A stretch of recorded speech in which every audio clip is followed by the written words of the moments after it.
Hey, don't touch me. Don't touch my belly. I will bite your hand. I will bite your hand very roughly. খাইছে রে বাবা। Simba, তুমি এত English বিংলিশ বলা শুরু করলা কবে থেকে? হ্যাঁ, কি করার আছে আমার? আমার এখানে কি করার আছে?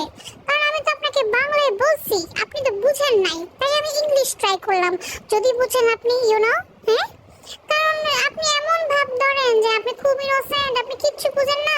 আমি খালি এমনি এমনি আপনারে কামড়াই। আর আপনি যে খোঁচাখুচিগুলো করেন আমার সাথে, এগুলো তো কেউ দেখে না। বুঝতে পারছেন? তাই আমি ইংলিশে বলছি আর কি, শিখেই বলছি। Stay away from me. সর্বনাশ, আমি তো অনেক ভয় পাইছি। তাই এটা কি আমার ফাইনাল থ্রেট? অফ কোর্স, এমনই কিছু একটা।